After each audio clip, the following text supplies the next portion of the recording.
Oh yes guys, we're back. Welcome to another episode of Good Morning Crypto here on IronTech. Today we'll be speaking about the fact that probably the biggest YouTuber is fired from his own YouTube channel.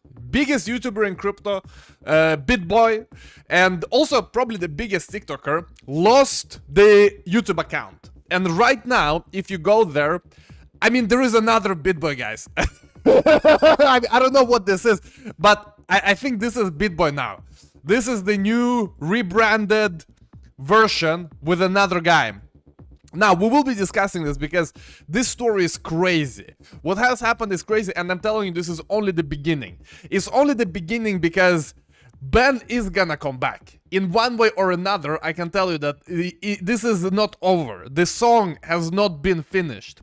And a lot of the mainstream theories that are being discussed with the relapse, I doubt that those are true.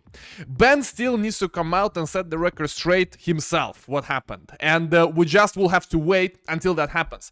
But what's important here is just to go through the timeline and understand the actions that his team has done and whether Bitboy made some mistakes in the past and how it affected the result. That's exactly what we will be discussing, but then we have a lot of news in terms of the market as well, guys.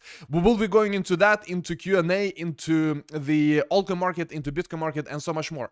But let me quickly start by discussing a few things. Number one is the way the whole thing was handled. As you know, we all just woke up tomorrow, so yesterday, we will wake up tomorrow, hopefully this is gonna be resolved, but yesterday we woke up and we did see this post by his team where they basically said that, yeah, he's gone. Why? Because he has this, he's been doing the damage to the employees and he has substance abuse and so on and so forth. Basically explaining that he has personal problems that are incompatible with the company that he has founded, and they removed his logo. They removed the Bitboy from the show. Now there is another Bitboy, as you can see. But the thing is, it's so weird to me how they do it, because let's say that these guys, they're really worried about the YouTube channel. Let's give them the benefit of the doubt. Let's say that the guys at Bitboy Crypto, they're so worried about the YouTube channel that they fire Ben because of the substance abuse and all of that. The problem with that is that YouTube channels on their own are pretty useless. Even if you have 1.5 million subscribers, like Bitboy has, or had, well, Bitboy is the IP of the company, so Bitboy actually is no longer banned. This is Bitboy, okay? This is Bitboy now. So this YouTube channel with 1.5 million subscribers, it is actually useless if you don't produce interesting content. The way YouTube works is that, let's say that you have a channel with a main character, like Ben Armstrong in Bitboy, and then Ben Armstrong disappears, and then this replacement comes in. The thing is, the views will go to zero. It doesn't matter how many subscribers you have. If people don't give you watch time, if people don't engage, if people simply open your video and close your video quickly, YouTube will punish you. And it will punish you so harshly that you can't even imagine. And all of your 1.5 million subscribers will never ever see a video from you ever again in their feed if you start pushing garbage that people don't watch. So let's say that the company was really worried that Ben is so bad and the substance abuse, all of that, and they just kick him out. Well, that's a death sentence to the channel. I'm telling you, it's a death sentence to the channel, because the way that the channel was built up is around Ben. It's fully around Ben. And all of these guys that he has hired, which are now the new Bitboy, their credibility comes purely from Ben. The fact that people watch them is because they watch Ben and they are connected to Ben. They're like friends, you think, so probably they're speaking about the content. Probably Ben is involved in content creation, even though they have another presenter. So you still watch these other guys. But now that Ben is gone and there is clear disagreements and so on and so forth, they have no credibility from the community. And yet you may of course be saying, oh, but Ben himself doesn't have credibility. Well, I mean, 1.45 million people watch them. So even though Ben has done crazy things with meme coins, with the Ben coin, like personally I would never do that myself, but he has done crazy things in the past, guys. It is what it is.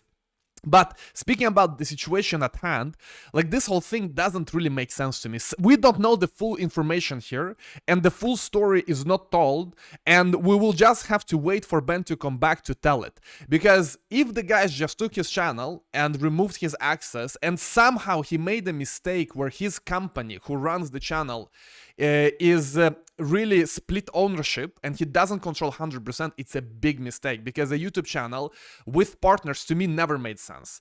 I've seen it many times. You know, some people create a YouTube channel and they have like 5 partners, and I'm almost like, why you don't need why do you? Because at the end of the day, it's only going to be 1, maybe 2 people like really driving the content and creating it, and the rest you can hire. Like you don't need to give ownership to anyone. So that's why it's so weird to me the way it happened. But let's say that they had some kind of entity where Ben was not the majority owner, so decisions could be made without him, and decision was made that Ben should no longer stay with the company, which could have happened. And it's a death sentence to the channel, I think, because the community and the audience, I mean, let's be honest, they're here for Ben. They're not here for the other guys. Let's also say that they made the decision because they thought that Ben is really having problems. And then we come to the second point I wanted to discuss here, and that's the way this whole thing was handled towards Ben. Because let's say that, yes, he's made mistakes, yes, he has relapse, although I don't think so. But let's say that it's true. They take the first possible chance to just boot him. Like the first possible chance. And the thing is, those guys without Ben, where would they be? Who would be watching them, and who would be paying attention to them? It's a very, very big question, and you know the answer. Most likely, they would be no names without Ben. So as soon as they had an opportunity, he's gone. As soon as they see a bit of weakness, they act on it and he's gone. Now, in a way, it's a bit of Ben's fault as well, the way he set up the entity, if this is truth, that they could really boot him. The way he hired people, looking at their personality and things like that, and that he let these people into his creation, because at the end of the day, Bitboy Crypto, it's Ben. Like, it is his creation. Whatever we think about Ben, this and that, it's his creation. It's so weird to me as well, like how this was handled from their perspective, just booting him as soon as there is an opportunity. Bam, gone, non-existent. Now you're no longer Bitboy. Now, guys, now this is Bitboy. Okay, this is Bitboy now. This is the new one. And let me know what you think. I mean, obviously, we don't know the full story. There are all kinds of theories. Some people are saying that actually it's all staged, so he can go to Dubai and like, if he has some problems with authorities, he can distance himself. Maybe it's all staged. Who knows? Who knows? Ben will have to come out and explain. To me, this doesn't seem staged. Although some people are saying that it's staged, let's see. And a very important lesson here is to never become the main character of the cryptoverse, because the cryptoverse is kind of like Game of Thrones. You remember during the first season when Sean Bean, who is that character who Sean Bean played? He was murdered in the first season. That was the most insane season I've ever seen in television history up to that point, where the main character, I thought that Sean Bean would be with us for all seasons. He's the main character and he's executed in the first season. Well, crypto, it is a bit like that. All the main characters that become big, they are removed. Sooner or later, all of them are removed. Whether it is Alex Mashinsky, whether it is Do Kwon, whether it is Mt. Gox, which was way in the past, whether it is Roger, all of them have some problem at some point and they cannot continue. So that's the thing. Never become the main character. Never ever become the main character. And now the time has come for Bitboy as well to step down. Now, as I told you, YouTube channel in itself has no value without the main person there who has built up the community, who community likes and follows and puts some kind of trust. There is little value in a YouTube channel. So that's why Ben, I think, has all the opportunities to recreate Bitboy, or I guess he needs to pick another name because it's not his IP anymore, but he has all of the opportunities to recreate his audience somewhere else, because I don't think that the audience will keep watching the new Bitboy, the new guys who are there. They had credibility because they were with Ben. That's how I see it anyway. And let me know whether you agree or disagree. I'm just sharing, by the way, how I'm viewing it. and how I see it. So if he does a new channel, he will be able to recreate it probably within a year. Within a year, probably he will have a big channel with hundreds of thousands. Maybe not million, because for that you need bull market. You need the bull market booster to go to a million. But to have a few 100,000 to bring over the community that wants to watch him, absolutely. And listen, this all doesn't remove the mistakes he made. I mean, for example, in my opinion, doing a meme coin was a mistake, because meme coins are very volatile, and we all knew that meme coins are gonna come, meme coins are gonna pass. It's very difficult to keep it up, especially when Bitcoin dumps, and like you create a coin, you really create a bunch of problems for yourself. So personally, I would not do my own meme coin in this environment. So is that a mistake? You can argue. Are his statements on social media mistakes that he's made? I mean, probably, but listen, it's a bit beyond the point, because at the end of the day, I don't really understand the decision-making process here, because number one, the channel will probably go to zero without ban. Number two, the way it was handled, that he was booted instantly, it also doesn't make sense to me as soon as there is an opportunity. And we have to see, guys. We have to see what's gonna happen. Let me know what you think. But this is the brutal reality of crypto, brutal reality of business, and you really gotta be careful, especially when it's super clear that it does require one person to build up a YouTube channel, which is very hard. It's very hard. And everyone who comes later as a team member, they are building upon a platform which is already built. Like, you know, taking a channel from, let's say, 30K to 100K, it's not as hard as taking it from 0 to, let's say, 1K. That's the hard thing. The hard thing is in the very beginning, to bootstrap something from 0 when you have no name, no one knows you, no one follows you. I mean, that's the hard thing. So I guess the guys in his team are thinking, oh yeah, but we took it from like 100K to a million, and maybe they did, but it's not the hard part. The hard part is to create this soul, the core soul of the channel. Why do people care? Why do people come back?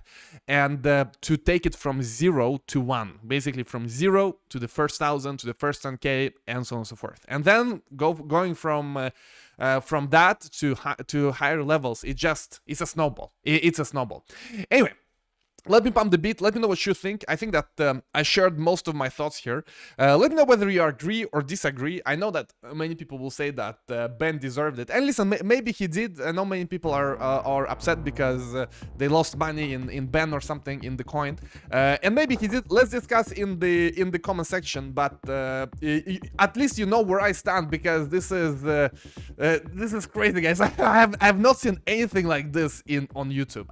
Personally, I've not seen anything like this on YouTube, and it just teaches you a lesson that you gotta be very careful, and you also need to ensure that if you really build, let's say, a following, and you bring on the team, that there is clear separation and that the record is set straight, that you guys are the team and I'm the main influencer, okay? And if someone like tries to take it over, I mean, it should be impossible to take over. It should be impossible to take over. I guess it's a lot about setting the record straight, because what you don't want to happen is that, let's say you grow a channel and it becomes massive, and then you start bringing on the team, and this team, they start thinking that they own the channel now, and maybe you even give them ownership, which is a very big mistake. I mean, that you don't want to happen. And crazy, guys. I mean, I don't know what else to say. Let me know what you think. And let's continue with some market news. There are a lot of people coming out saying that the guy fought meth addiction for years. He overdosed 3 times, overcame it, created a beautiful family, and now has relapsed after all those years. It's not funny or amusing. His family doesn't deserve it. Absolutely, absolutely. And he still needs to come out and set the record straight if he relapsed or didn't. And Ben himself, he did come out yesterday, or actually 2 days ago, saying that this is Ben. TJ and Justin have attempted a coup at my company, just confirming what is going around. It's true, there has been a mutiny at Bitboy Crypto and Hit Network, but it won't work. They have no leverage. Until they can clone me, I have nothing to worry about. Well, I mean, in a way, This is classic Bitboy crypto tone. Very confident, very, very cocky, and it is something that I think he's correct in, that if he just creates a separate channel and bootstraps it himself, full ownership, he's gonna have hundreds of thousands of followers very quickly, very, very quickly. Then it's a matter of going on a few shows as a guest, just so people know, who follow him, know that, okay, there's a new channel, and it's gonna be bigger than his old one. But let's move on, guys. Let's move on to something else, which has to do with freedoms in the US, which has to do with the SEC, and the fact that the SEC right now is coming after NFTs. NFTs are also securities. And what's interesting is that they go after the impact theory channel. I don't know if you guys have watched it. I personally have never watched it, but I always see it popping up on YouTube. There's this guy creating these interviews, and it's called Impact Theory. And I haven't watched it too much, but I know that I mean, this is like, they invite Simon Sinek to speak about. Now, personally, I watched a lot of stuff like this in the past. I never watch this stuff anymore. Why? Because people who watch this stuff too much, like all of this motivational paper, I call it a bit of paper pushing. You don't do anything, you just push papers in terms of, oh, motivational book, you go through it, then you push it aside, then, oh, another motivation. You don't need, guys, any of this, like, stay motivated. I don't like this. Like, I never watch this. I never need a video about stay motivated to keep me motivated. Although in the past, when I was like wannabe entrepreneur or something, I watched this stuff all the time. It's very time consuming. The only book you ever need is the 10x rule. This is it. The only book you need is just this one. Then you don't need any other motivational stuff. You just read this one. That's it. That's it. That's all you need. It's gonna be very quick to read it, like a few hours, and then you can exit all of this like motivational garbage, because it is in many ways detrimental to your progress. If you get stuck in the motivational stuff, you read all the books, you watch all the motivational videos, you're so pumped, you're ready, then you see, man, it's already 10 p.m. You wasted the whole day to watch motivational videos, so it's time to go to sleep, man. Then you wake up, you're getting pumped up, all the books, all the videos, motivation, yeah, go. Then what the hell? 11 p.m. already. Time to go to bed again. Now, that being said, yeah, I'm just speaking about the whole concept of the motivational thing. When it comes to this person and his channel, like, full respect. The way that he built his channel is massive channel as well. Impact Theory, big shout out. I think that they're doing a great job. It's just not for me. If someone needs it to get bootstrap, I'm sure there's some people that find it useful, but you watch this channel to hear my view. So my view personally is not for me. Like, this kind of motivation is not for me. If someone likes it, someone gets a boost out of it, fantastic, and I'm sure there are many people that do. But anyway, what has happened is that these guys, instead of only giving you motivation, they also sold NFTs, and they sold it for quite a lot. I mean, they sold it for $30 million. And this amount was high enough for the SEC to react, because they got sued and they settled. So Impact Theory, they raised 30 million and they needed to pay SEC 6 million. So just like OnChain Daily says, actually, it's okay to do unregistered securities as long as you share the profit with the SEC. Because look here, EOS, they raised 4.1 billion, but they had to pay a fine of 24 million. So SEC was very happy, and then everything continued as if nothing happened. Impact Theory raised 30 million, paid 6, you keep 24. So really, what this tells me, according to OnChain Daily, is that crypto projects have to be first with the SEC. EOS was the first SEC, was the first ICO to settle with the SEC.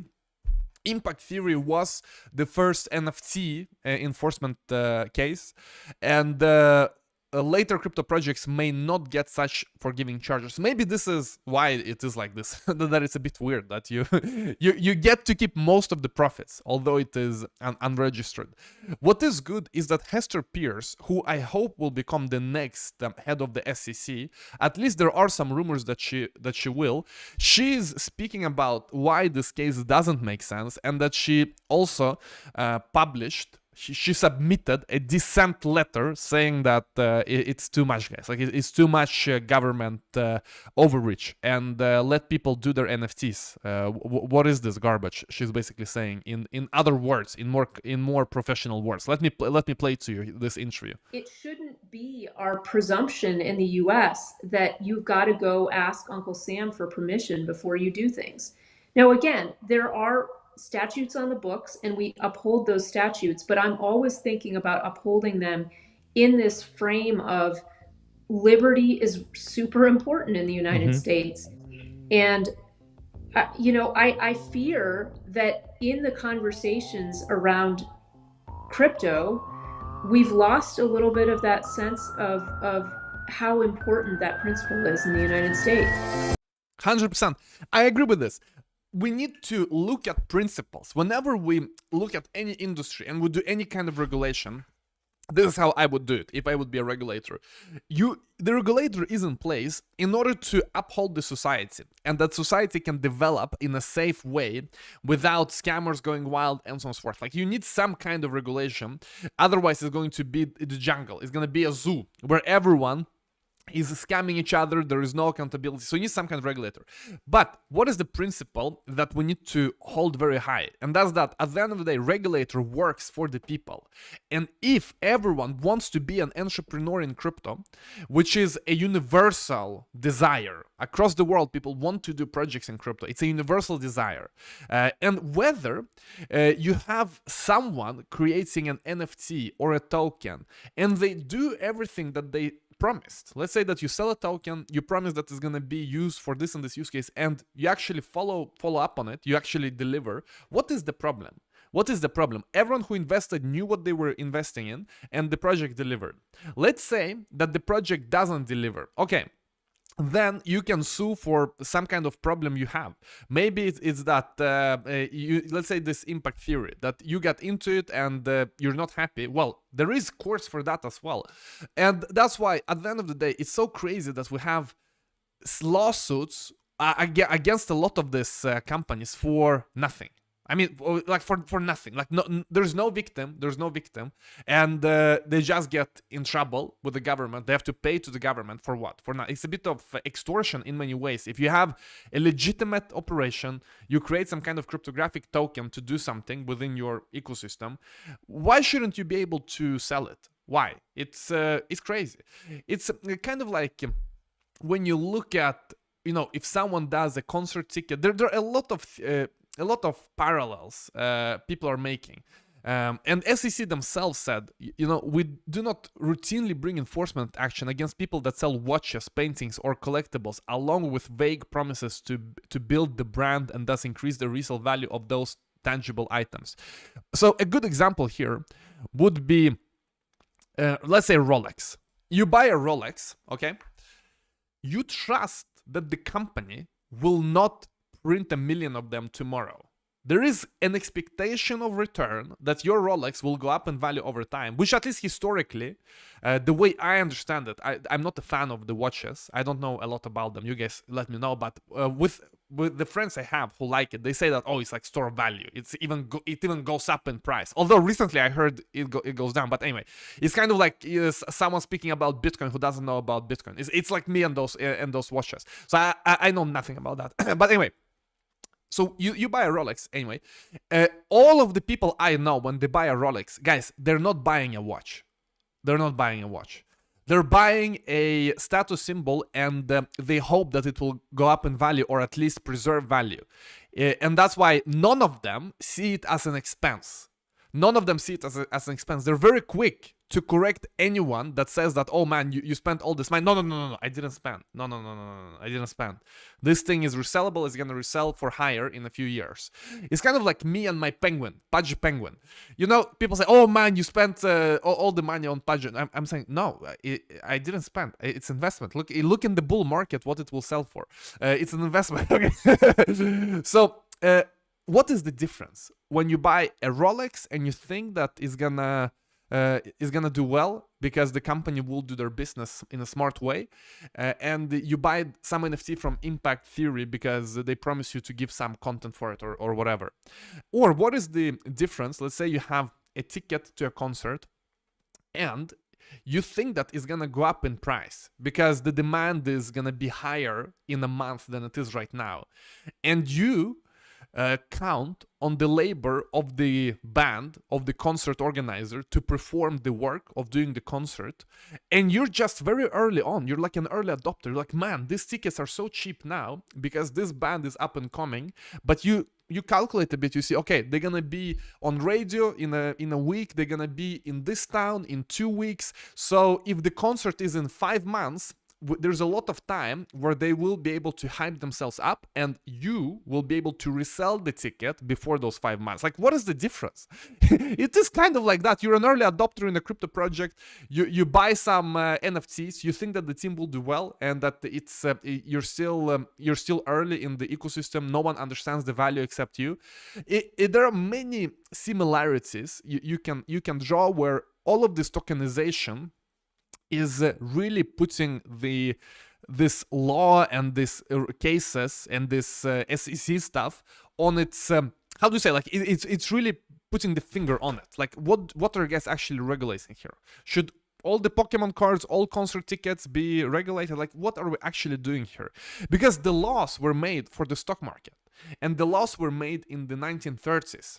For after the Great Depression and the Roaring 20s, with all of the scams in the stock market and all of that. So at that point, probably it made sense where not everything can be tokenized, but in our current world, everything can be a token. You can tokenize anything. You can put it on the blockchain. You can start trading it. Everything. Look here. Everything is instantly tokenizable and instantly tradable on, for example, Uniswap. So this whole approach has to change. Absolutely, because we have permissionless protocols that can trade anything. So the SEC in the past, they were regulating who can list on a stock market and have access to a market and who can't. But now everyone has access to a market. It's on chain. It's decentralized. You can try to regulate the websites, but at the end of the day, the software is on the blockchain. If you regulate all websites, like you say, Uniswap needs to have KYC, okay, let us download a executable to our computer and let's trade from there. It's also possible. It's very possible. So yeah, it's very important, and that's why personally I think that within a few years we will have clarity, because this doesn't make sense. These rules don't make sense. Okay, on that note, guys, let's go to Q&A. Questions, answers, debates, discussions. Let me know how you're viewing all of the things we discussed. I know that Eric Husman had a lot of opinions on this Bitboy thing. I even saw before the show that you guys discussed a lot with a lot of opinions. Before we go into Q&A, big shout out to our sponsor BuyBit. If you use the link below, you sign up, you get a big, fat, juicy sign up bonus. As you know, you can go long, you can go short, you can make money when crypto pumps or dumps, and you can also trade spot if you want. All kinds of altcoins, all kinds of instruments. Everything to your own personal risk tolerance, risk profile. So whatever trader you are, use the link below, sign up, you get a big fat juicy sign up bonus. And also they have some news here from BuyBit where basically instead of having all of these different accounts, if you use BuyBit, you know this. For example, if you want to do spot and margin trading, you have to use this account. Then you want to use perpetual, it's another account. Another perpetual, it's another account. So this is why they had these different accounts in the past, and now they do unified account. So very soon, I mean already right now, you don't need, if you use the unified account, you don't need to worry about all of these different sub accounts, you know, and transfer between them. It's a unified account where everything is supported. And if you just Google this, you know, difference between unified trading account and derivative account, you can find how it works, where in the past you had these accounts with these assets, and now you have unified account with all of the assets. In the past you had these accounts with these modes, and now you have unified account with all the modes. So making it easier, making it smoother, and that's the best thing with BuyBit, that they move forward, they innovate. And on that note, guys, let's go to Q&A. Let's go to questions, answers, debates, discussions. We're ready, guys. We're ready, guys. What do you think about on-chain governance? Is it possible? Well, it's absolutely possible. It's just another way of technically managing the shares. So right now, when you have a company, you do governance via shares. So you are a shareholder, so you need to create a board meeting, and then the board decides how to run the company day to day. But you as a shareholder, you can vote in or vote out different board members, and you have this meeting with shareholders where you all who are shareholders decide on the different decisions to be made. So one of the decisions is to appoint board member. Another decision, and then the board will appoint the CEO.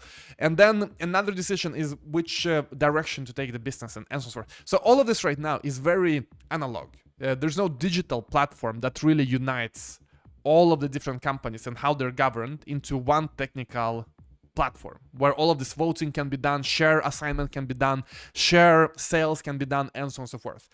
It's all analog now. So would it be easier to do it on chain? Absolutely. It's one of the biggest use cases for crypto, to tokenize shares, to tokenize stock. Why is it so important? Because let's say you invest in the private market today. Let's say you use, for example, this Bank to the Future, which Simon Dixon runs.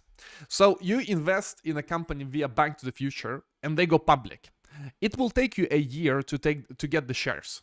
Okay, because the whole thing needs to unwind, all of these special investment vehicles, all of this propagation of different rights. You know, you have the shares, but I bought them from you. But this agreement only becomes active once the share is traded on the stock. Like, it's so many, like, all of these conditions. It's so much crap. Okay, so it takes like a year, and then everyone is in different countries. Let's say that the stock is listed in the US, but you are in Africa or you're in Asia. How will you get your stock? Well, there needs to be KYC, and there you need to get access to the account, and they need to connect your brokerage to the US system, and man, it's so much crap. It should instead just be that you have the tokens, it's all on chain, you can see how many tokens are circulating, you can see which addresses own which tokens, you can reassign everything in real time. And then when you start trading, everyone has their tokens in their contracts already, and they can trade and they can use it for governance. So this is one of the biggest use cases I hope will happen as soon as possible, because it's so analog now. You literally have to trust the paper. Let's say you invest in a company, you get a paper that says how many shares you get, what is the percentage of the entire share pool. You have to trust that. And obviously, if they lie to you, it is fraud. But still, why not just look on the blockchain? Why not just simply see the token circulation, how many tokens are circulated, and compare yourself to how many tokens you would be buying? So that's one thing. Just governance of companies will be on chain, 100%. 100 million%. It's so much easier, it's so much better, and it's a question of time. But then you're probably wondering about the protocol governance. Is it possible to have a protocol governance where we can update the protocol based on the rules and of governance and so on and so forth? That one is still something that needs to be figured out. I haven't seen a very successful example of that. I think that the company governance makes perfect sense. It's a no-brainer. Everything is figured out. Like, distribute the tokens, have a contract that collects the votes, have a contract that can collect the proposals that the shareholders will vote on. So super simple, everything is figured out. When it comes to this decentralized governance, I think we're still in the exploration phase. I haven't seen any truly successful on-chain governance right now, because there's always someone holding most of the votes, and there's some VC that can change the outcome, or there is a founder that can just nuke every decision to their however they want. So I haven't seen that in a very good way. But who knows? It's early on in this. It's early on in this industry. Let's see how it evolves. The problem with decentralized, like I'm not sure I believe, at least right now, in this decentralized governance, because most coins are not decentralized in their distribution, just like most assets on Earth are not decentralized in their distribution. And it's just how humans work. It's always uneven distribution. It's how economies always form. Someone puts just more energy to amassing wealth. Maybe they have better contacts. Maybe they are the creator of the coin. Like, it's impossible to have fully decentralized governance, just because the tokens are never fully distributed in a decentralized way. And even if they are, so a good example is in the Soviet Union. You remember when Soviet Union fell? Everyone got a certificate which represented a share in the government companies, because everything was owned by the state in the Soviet Union. So when the Soviet Union fell, they started this privatization campaign where all citizens got a small ownership of everything that the government owned. So everything became super private. So you can say, wow, it's amazing. It's equal ownership, okay?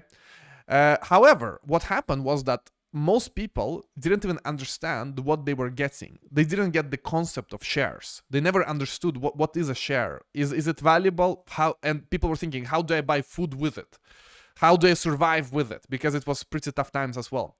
So what happened was that although distribution was fully fair, full enough, everything distributed, what happened was that, okay, people started to buying the, people who knew the value of this, they started to buy up these certificates from everyone else.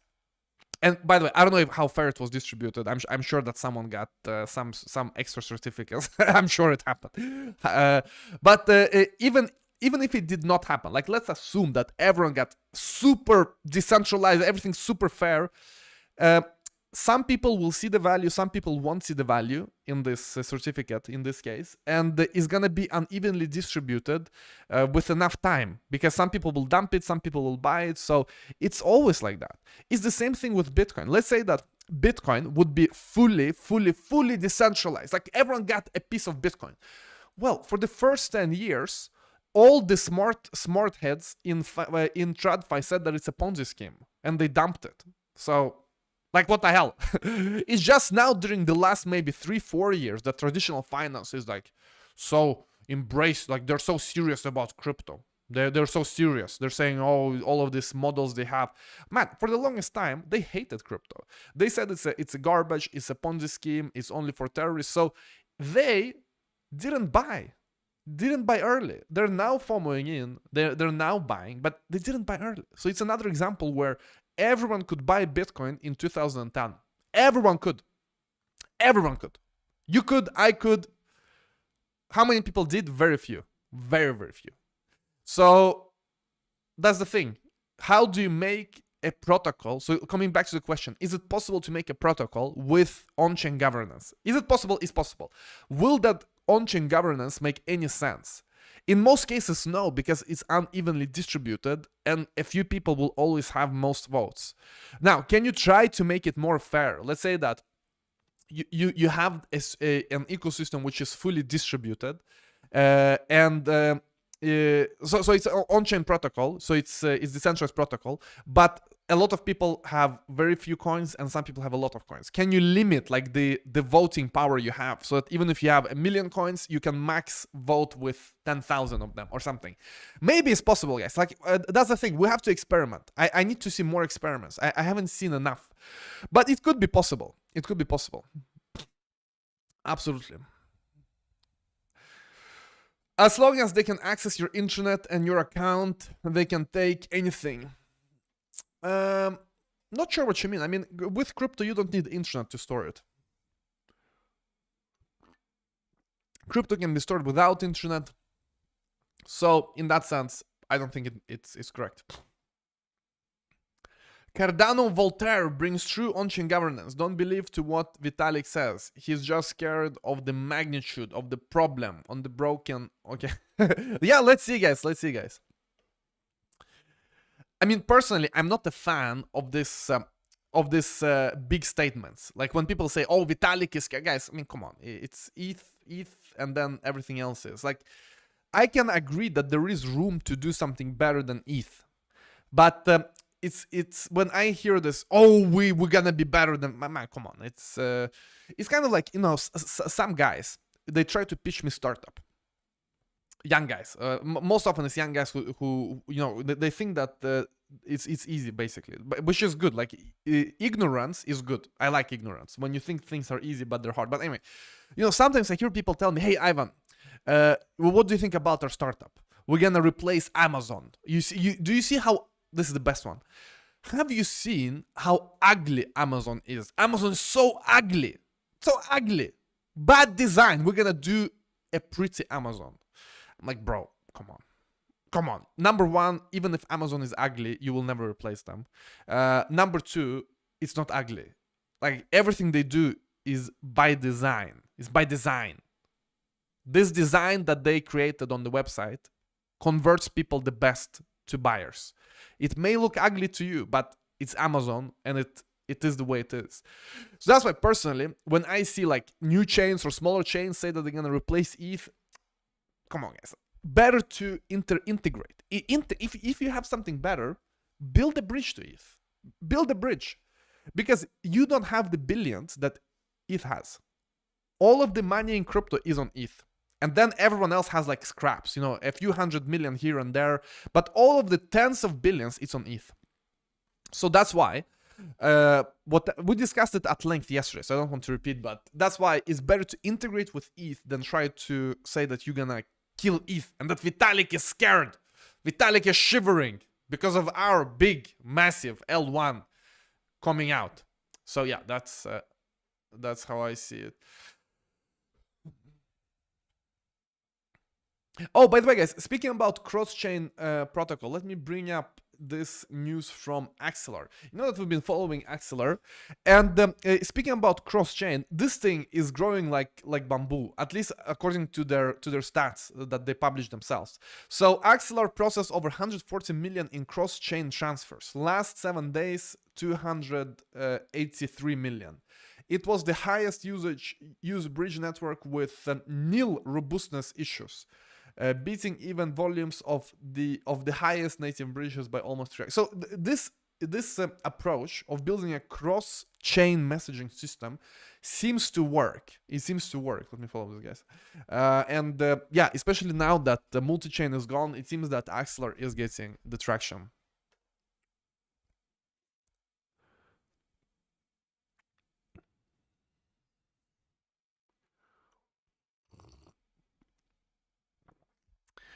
Chainlink CCIP makes bridges. Yeah, so Chainlink and what Axelar are doing is pretty similar.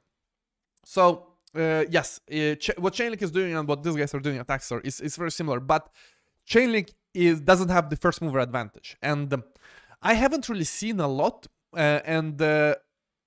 Let's see, maybe it just takes time for them to ramp up, but I haven't seen any of these announcements coming out, how big they are and that they are taking market share. Maybe it's just because they haven't really announced. Well, they have announced, but I'm not sure if they have launched, if they're gone to production. Let's see. Ivan, thoughts on Coinbase Base? Any experience? Well, I mean, to me, it's just another layer 2. The way that it has been developing right now is just another layer 2. It doesn't have anything special. They had a few apps which got hyped with this on-chain summer, but now when the dust has settled, it's time to do real work. Now it is time to really deliver, because when you do a new project, the industry is excited. Oh, Coinbase is doing a chain, blah blah blah. Let's try it. It's gonna be so great, and it is great. It's just like any other L2. But now that the dust has settled, the hard work begins, because it's not easy to uphold this hype. The launch hype. When you launch something new, you're always gonna get hype, but to sustain it and to grow it is hard, because then you need real stuff. And what is real stuff? Well, real stuff is, for example, coins that get created and pump. That's it. I mean, that's what we are here for. Most people in crypto are here for coins that pump. That's it. So personally, the good thing that Base has going for them is that it is connected to Coinbase. And I don't know if they have done it yet, but they should enable native withdrawals to Base. It's a massive on-ramp. So that's very good for them. The bad thing for them is that I'm not sure the product managers of the chain, like the creators, are focusing on the correct things, because they are doing stuff like, you know, this Coca-Cola NFT, and I mean, the social media stuff is quite. I mean, it's quite. This social media stuff is quite interesting, by the way. This trend tech, but also it has died off. And the reason I say the social media stuff is quite interesting is not because of social media. It's because you can trade like influencer tokens there. I mean, that's interesting. That's interesting because it's trading. Everything else, like I don't like when companies, they do a chain and they try to make it like something that crypto is not. They try, oh no, it's about collector and art. We're about the art. On-chain summer, let's do some art. We're artists. I mean, my man, what art? Like, we're here to trade. You need, like, what you need is. And the only thing that caught my eye was this friend tag, because there people can go nuts trading and speculating. That's what you need. So what I would do if I was Coinbase was that number one, we launch a massive bridge from Coinbase, the exchange, to Base. I'm sure they have it. I don't know if they have it already, but probably they have it soon. But then number two is that we are doing a DEX, a big, fat, massive DEX with hundreds of billions in liquidity. We are working with the biggest liquidity providers in the world in order to do that DEX. You have never seen anything like this. We have like this, like TradFi guys, everyone is providing liquidity. It's the biggest ass market, on-chain market in the world that we're doing. This is how I would do it. I would, instead of like doing Coca-Cola, man, it's not crypto. Instead, I would be saying that, okay, we're gonna do the biggest, the fattest on-chain market in the world. We're gonna have the best DEX, the best liquidity. We're gonna have the best perpetuals on-chain. If you use, let's say, Binance or BuyBit, you can now do it exactly the same on the Coinbase chain, and it's decentralized. Okay, and we have this, let's say, friend tech thing where you can also speculate on influencer coins. That is being true to crypto. That is building something which crypto is meant for. Like, for example, I don't know if 1inch, I see someone mentioning with 9 so 1inch, that's like one of the launch partners they should have had, in my view. Like 1inch or Unizen, Paraswap, like all of this like trading stuff, like crypto is for trading, guys. It's for trading. Everything else, we're like LARPing, you know? We're role-playing other use cases, and the market slaps us in the face over and over again, telling us they don't work, like no one cares, no one, and yet we keep making them because it sounds nice. It sounds nice that, you know, we have some big brand doing an NFT that no one cares about after like 20 minutes. And we keep repeating it. Guys, this industry has one purpose. It's trading. Holding and trading. That's it. It's holding value and having self-custody and then speculating. That's it. And listen, this is enough in order for us to go to mass adoption. Because look at your bank. What feature does your bank have? It's holding asset. That's it. You can transfer in and out, and that's it. It has world adoption. And then you can speculate. Then look at Robinhood, look at other investment apps. Like that, don't make it too complex. See, I don't like it when companies make it too complex with, you know, we have this and that use case and blah, blah, blah, blah, blah. Like, no one cares, okay? People care about trading and holding and transferring in and out. Don't make the list too big of what you're building. So yeah, I mean that's my. So to summarize, I think it's good that they have the on-ramp from Coinbase. It's gonna be massive. It's good that they did the friend tag, because there you can go nuts and speculate on influencer coins. But what they didn't do in a good way is just everything else. Like everything else, it's it's useless. Like it's useless. They should have done a massive DEX that is like endorsed by Coinbase. They should have done a massive perpetual DEX. They should have done like synthetics DEX. Like they should have done real trading stuff. That's it, because that's what crypto and on-chain is for. They should have. They should have focused on the basics and not LARPing with like big brand this and that. At the end of the day, it's no one cares. Like we in crypto, we don't even like big brand. Like, you know, I don't like any big. You know, it's not like I'm gonna be simping for Coca-Cola. I'm not gonna be, oh man, I got a Coca-Cola sticker in my man. I'm not here to simp for big brand. I'm here to simp for all of this like Zildjian stuff. When people launch a crazy coin with like crazy memes and it sounds insane, okay, that I can consider simping for. But when you come with a massive like big brand, try to impress, I mean, come on, bro, come on. It's it's what the hell? It's like I can turn on television if I want to see your ad. That's why I don't turn on television. I mean, if anything, it's like I go into some streaming service. Anyway, a bit of a rant. But it blows my. Why do we want to bring the Web 2 ads into Web 3? Because it is what it is exactly that. You buy an ad you mint an ad into your wallet. So now you can look at their logo all the time. That's why personally, like my obsession with this anti-brand simp goes way beyond what I just said. For example, I never want to wear any clothes that are not promoting something that that I like, something that I do, and something that that my community likes. So for example, I have Morales. I never have any other logo. I'm not promoting any other logo by wearing it. Okay, I have Morales and Ivan on Tech. That's it. You will never see me wearing some other logo because I'm not promoting anything else. Do I have a partnership with Gucci? Are they supporting the channel and the community? No. So I'm not wearing them. Do I have a partnership with like Adidas or Nike? Are they supporting it? No. No. So that's it. That's it. I'm not simping for any brand, guys. It is what it is. And then they try to make me excited that I can mint an ad into my wallet. What the hell? It's crazy, guys. It's crazy. It's crazy. Morales and Guzman. Exactly. Send me your Guzman. See, I would rather wear Guzman than Gucci. Okay? I would rather wear Guzman than Gucci. 100%. 100%.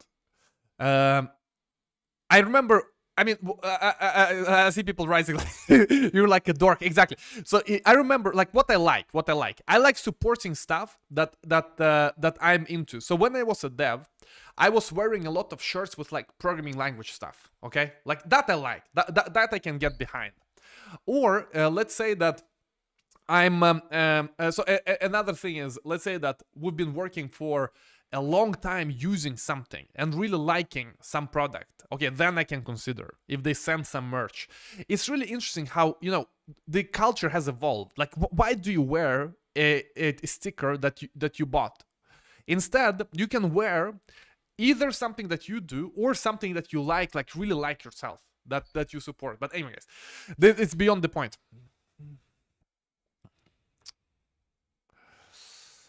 Let's move on.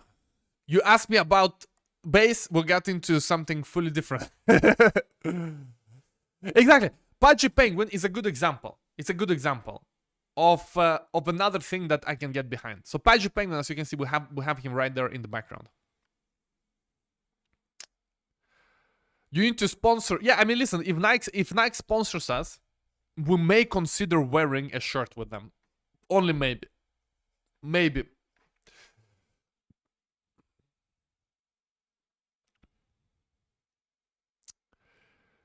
Down.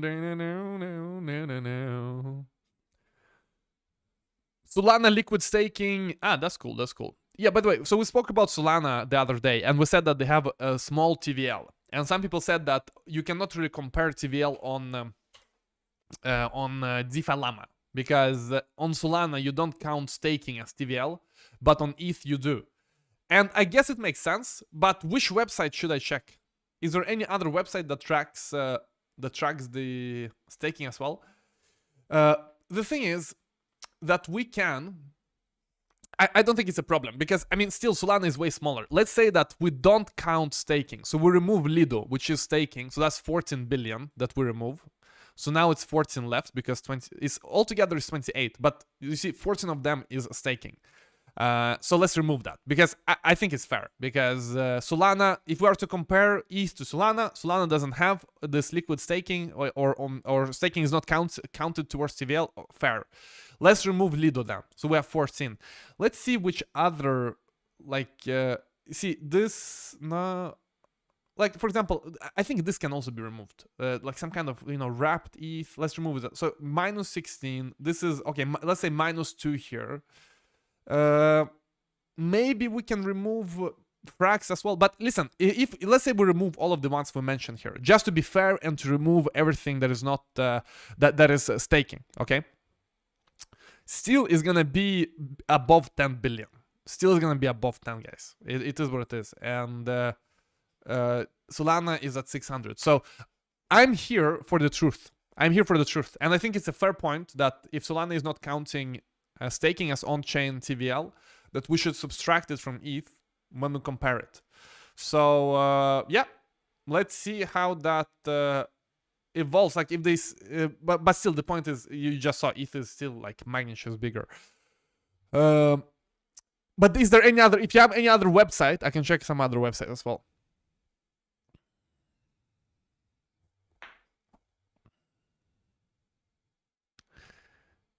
Have you heard of social fi tokens? Well, which one is the? Is it like? But Lens doesn't have a coin, right?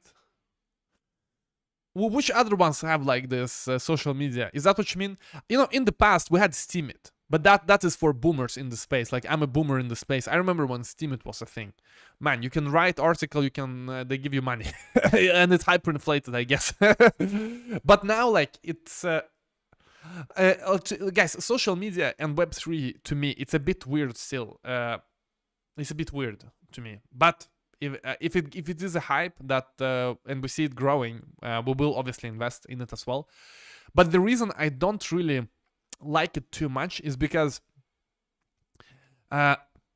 it's, you know, crypto is about privacy, and so you create social media, now everyone sees your wallet. You know, in FriendTech, for example, everyone's wallet got leaked. So you can connect all the wallets to Twitter profiles. Crazy. So that's why I'm not aping into any social, like Web3 social media. I don't think that it solves any problem. Like what problem does it solve? Maybe it solves, like what it should solve is that you and your follower base are connected on chain. Like that's what it should solve. I haven't seen any good implementation of it yet, and I cannot think of that myself either. But yeah, I mean, probably Steemit. I remember Steemit was. I mean, it was good. Steemit. It was good. It was good. I mean, that really felt like something. Yes, something that could become massive. What happened with Bitboy? You have to rewatch. We did like the first half of this episode about Bitboy. But okay, guys, on that note, smash up the like, subscribe to the channel. See you tomorrow, same place, same time. Enjoy your Tuesday, and goodbye, guys. Goodbye, goodbye, goodbye. Thanks to Eric for doing the timestamps.